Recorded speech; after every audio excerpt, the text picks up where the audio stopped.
കഴിഞ്ഞ ദിവസം നടൻ കൃഷ്ണകുമാറിനെതിരെ രൂക്ഷമായ രീതിയിൽ പ്രതികരിച്ച് ബിഗ് ബോസ് താരം റിയാസ് സലീം രംഗത്തെത്തിയിരുന്നു. പിന്നാലെ കൃഷ്ണകുമാറിന്റെ ഇളയ മകൾ ഹൻസികയ്ക്കെതിരെയും റിയാസ് രൂക്ഷമായ രീതിയിൽ പ്രതികരിച്ചിരുന്നു. ഹൻസികയുടെ ഒരു വീഡിയോയെക്കുറിച്ചായിരുന്നു റിയാസിന്റെ പ്രതികരണം. ഹൻസിക ഹോമോഫോബിക് ആണെന്നായിരുന്നു റിയാസ് തന്റെ സ്റ്റോറിയിലൂടെ പ്രതികരിച്ചത്. റിയാസിന്റെ സ്റ്റോറി ഇങ്ങനെ: ഹൻസികയും കൂട്ടുകാരും പറയുന്നത് അവനെ കുണ്ടനെപ്പോലെ ഇരിക്കുന്നു എന്നാണ്. അത് അവഗണിച്ചുകൊണ്ട് ഈ വീഡിയോ പങ്കുവയ്ക്കാൻ അവൾക്കുണ്ടായ ധൈര്യം.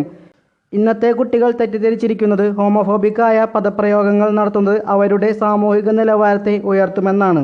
എന്തൊരു നാണക്കേടെന്നായിരുന്നു റിയാസിന്റെ സ്റ്റോറി. കുറച്ച് മാസങ്ങൾക്ക് മുമ്പ് ഈ വീഡിയോ കണ്ടിരുന്നു.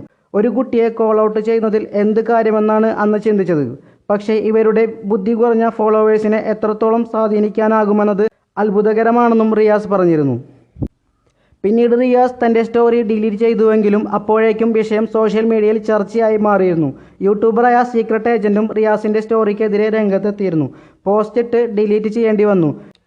റിയാസ് പറയുന്നത് കുണ്ടൻ എന്നാണെന്ന്, എന്നാൽ വീഡിയോയിൽ പറയുന്നത് ഗുണ്ട എന്നാണെന്നും സീക്രട്ട് ഏജന്റ് പറയുന്നത്. എന്നാൽ റിയാസിനെതിരെ തുറന്നടിച്ച് നടി അഹാന കൃഷ്ണയും രംഗത്ത് വന്നു. നിങ്ങൾക്ക് സോഷ്യൽ മീഡിയയിൽ ശ്രദ്ധിക്കപ്പെടാൻ വേണ്ടി 18-കാരിയായ കോളേജിൽ പഠിക്കുന്ന പെൺകുട്ടിയെയും അവളുടെ നിഷ്കളങ്കരായ സുഹൃത്തുക്കളെയും ഇത്തരം വില കുറഞ്ഞ പബ്ലിസിറ്റി സ്റ്റണ്ടുകളിലേക്ക് വലിച്ചിടുകയാണെന്നായിരുന്നു അഹാന പറഞ്ഞത്. ഒപ്പം ടോക്സിക്, ബുള്ളി, ഫേക്ക് ഫെമിനിസ്റ്റ് എന്നീ ഹാഷ്ടാഗുകളും അഹാന നൽകിയിരുന്നു.